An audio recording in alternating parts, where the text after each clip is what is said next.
selamat siang Bapak Ibu semuanya.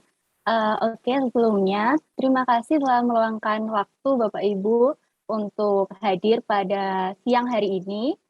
Perkenalkan kami dari PT Indah Tekstil sebagai perusahaan yang bergerak dalam produksi kain sampai nantinya akan diproduksi menjadi pakaian seperti itu. Nah, sebelumnya salah satu dari pihak kami sempat mengunjungi salah satu pameran dari warga sini, di mana warga di sini itu sangat terlatih dan berbakat dalam skill menjahit seperti itu. Kalau tidak salah kemarin dari kelompok ibu-ibu PKK juga ada Kak Salsabila nih kayaknya kemarin di pameran tersebut.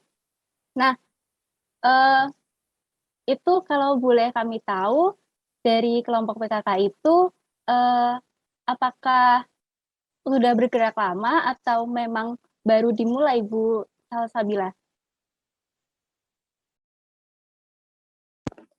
Membantu menjawab, dari kelompok PKK itu sendiri sudah terdiri sejak lama. Oke, jadi udah dari sejak lama ya. Nah, itu kemarin saya sangat tertarik sekali. Itu hasilnya rapi, bagus-bagus, kreatif sekali ya masyarakat di sini. Nah, dari ketertarikan kami terhadap hal itu, kami ingin mengembangkan hal tersebut, Bapak Ibu. Nah, kami dari pihak PT Indah Tekstil di sini ingin menawarkan kerjasama untuk nanti juga bisa bergabung dengan kami.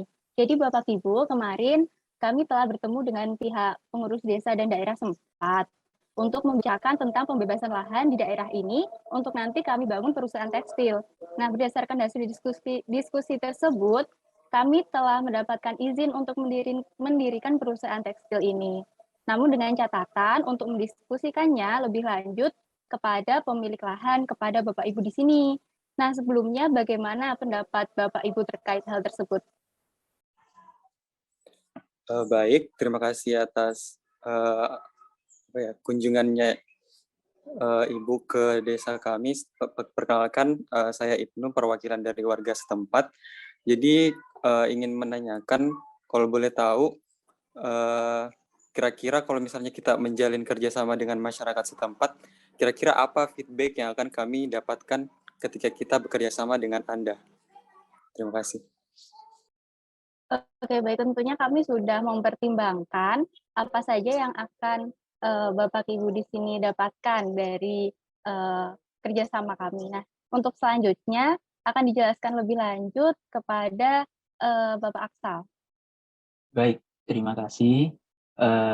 Dari kami sendiri, ya, untuk feedback yang diberikan kepada masyarakat, nantinya yang pertama, dari lahan strategis ini, tentunya kan untuk memakan banyak rumah yang akan dipindah seperti itu. Tapi tentunya kami memberikan kompensasi uang untuk pindah rumah itu tadi.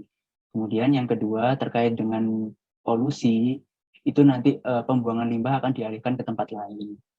Dan untuk yang ketiga, yaitu untuk harga, itu disesuaikan dengan permintaan barang nanti. Dan itu bisa menjadi feedback dan keuntungan untuk diberikan kepada masyarakat. Seperti itu. Terima kasih. Baik, kalau boleh tahu berapa luas tanah yang dibutuhkan dari pihak PT Tekstil Indah itu? Untuk luas tanah itu sendiri, dari PT Indah Tekstil kami membutuhkan sekitar 10 hektar. 10 hektar. Baik, untuk tanah 10 hektar itu kan di sana bukan hanya ada rumah warga setempat saja yang ada di situ, tapi ada beberapa juga yang dijadikan ladang atau sawah di sana. Terus kira-kira dari pihak ini gimana kompensasinya? Kayak lapangan sudah menjadi lapangan kerjanya. Jadi Bapak, untuk kompensasinya buat masyarakat, sekiranya lahannya kan bakalan kita ambil nih, nanti benefitnya yaitu insya Allah kita bakalan setiap bulannya berbagi sembako terhadap masyarakat sebisa mungkin ya Pak, dan juga kita bakalan ngasih dana pendidikan terhadap anak-anak dari masyarakat ini yang kurang mampu. Seperti itu Pak, dan juga kita bakalan open recruitment untuk para masyarakat yang lahannya kita ambil untuk jadikan pekerja atau karyawan di perusahaan kami. Seperti itu, Pak. Tadi kan yang misal diajak kerjasama itu untuk kumpulan ibu-ibu PKK di dalam perusahaan tekstil itu ya. Lalu bagaimana untuk pihak-pihak yang lain, orang-orang masyarakat sini yang mana pekerjaannya itu bukan di bidang tekstil. Misalnya di sini lahannya itu nggak cuma rumah seperti yang disebutkan oleh Ibnu tadi ya, tapi ada juga mungkin kayak sawah yang mana itu tuh udah jadi lahan buat apa ya, penghasilan sehari-hari kita gitu. Nah di situ kalau misalnya kita sebagai pekerja di sawah tadi, kemudian mau masuk ke dalam perusahaan tekstil, itu kan skill-nya aja udah berbeda dan tidak semua pekerja yang tadinya di sawah sebagai seorang petani itu tuh bisa masuk ke dalam perusahaan tekstil itu sendiri. Lalu itu solusinya bagaimana untuk yang tidak bisa ikut masuk ke dalam bentuk kerjasama di perusahaan tekstil itu? Jadi kan kalau di perusahaan tekstil itu sendiri nggak semuanya harus bisa menjahit ya, Bu. Jadi bisa aja ada yang packing barang dan ada yang jadi pengemudi di truknya itu sendiri untuk mengirim barang dari tempat ke tempat lain gitu. Jadi nggak harus jadi penjahit dan nggak harus ibu PKK itu sendiri, seperti itu. Kita memang memproduksi untuk di perusahaan tekstil dan bekerja samanya dengan ibu-ibu PKK, yang dimana mereka sudah mempunyai skill. Nah, kita memerlukan banyak posisi di perusahaan ini. Jadi, meskipun nantinya mereka tidak mempunyai skill di dalam bidang menjahit, seperti itu kita bisa tempatkan di posisi yang lebih sesuai dengan skill yang mereka punya. Ataupun nantinya kita juga akan mengadakan sebuah pelatihan di mana untuk masyarakat yang ingin bekerja di bidang misal di produksi pakaian, mereka bisa mengikuti pelatihan menjahit terlebih dahulu yang akan kita adakan seperti itu. Baik, kemudian mungkin untuk orang-orang yang bisa dibilang masyarakat sini yang masih muda bisa ya untuk bergabung di kerjasama tersebut dan mungkin ditempatkan di posisi yang lain. Tapi kan di sini masyarakatnya mungkin kebanyakan juga ada yang orang mungkin udah lanjut usia, tapi dia itu masih masih sehat atau masih kuat. Biasanya kan kayak gitu petani-petani masih banyak ya orang-orang tua yang emang mereka itu bisa dibilang mau menghabiskan masa tuanya tapi masih mau bekerja gitu. Dan mereka itu udah biasa dari kecil di sawah atau misalnya dari kecil emang anak petani atau emang kegiatannya di sawah gitu. Nah, itu kan kalau misalnya orang udah tua, kalaupun dikasih pelatihan pun daya tangkapnya mungkin akan sedikit susah ya. Jadi tetap kalaupun mau diajak kerjasama, dikasih pelatihan, itu pun masih susah untuk orang-orang yang mungkin udah tua gitu, dan mungkin banyak yang lebih menentang kayak, udahlah nggak mau, mending tetap di pekerjaan ini aja, tetap pengen jadi petani aja, toh udah nyaman di sini, ada penghasilan juga. Kalau mau digusur lahannya juga, kita mau ngapain kalau disuruh ikut pelatihan skill, ikut kerjasama, kita mau jadi apa? Kita juga nggak bisa buat latihannya. Itu kan juga tetap jadi permasalahan bagi masyarakat di sini ya. Jadi kalau dari teman-teman semua itu kan udah menjelaskan ya, mereka udah menjelaskan bagaimana sih bentuk kompensasi dan benefit yang akan didapatkan dari perusahaan kami.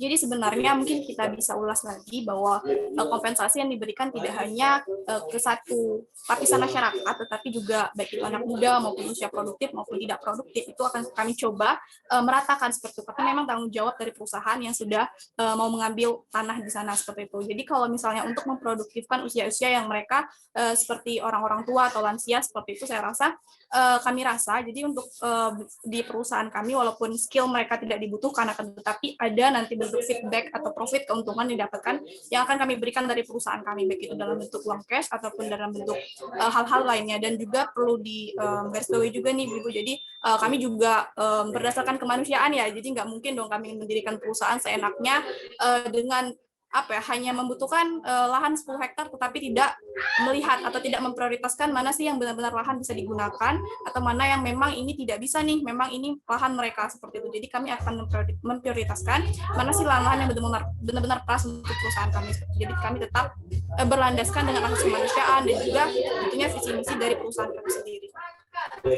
Jadi sesuai dengan pertanyaan dari ibu warga yang tadi, bagaimana jika masih ada ibu-ibu yang masih belum termasuk kategori tua, akan tetapi sudah tidak produktif lagi. Nah, inilah kebetulan perusahaan kita ini yang bergerak di bidang tekstil.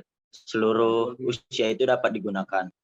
untuk ibu-ibu yang masih usia termasuk produktif, mereka dapat dimasukkan dalam pelatihan.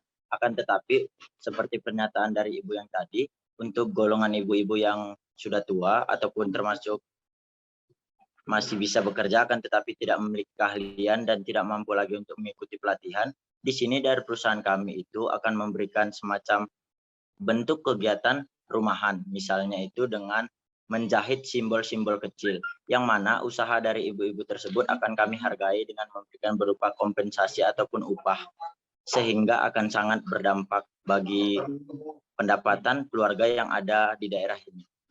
Kira-kira seperti itu. Baik, selain kompensasi atau feedback yang akan diberikan dari perusahaan, bagaimana kalau lahan-lahan dari perumahan warga yang benar-benar diambil untuk keperluan perusahaan Bapak dan Ibu? Apakah ada solusi untuk kami, para warga, untuk pindah ke tempat yang lain yang sudah disediakan atau bagaimana? Tentu saja untuk hal tersebut sudah pasti kami pikirkan, karena tidak mungkin kami menggusur sebuah lahan itu tanpa mempertimbangkan bagaimana tempat tinggal masyarakat yang sebelumnya tinggal di situ.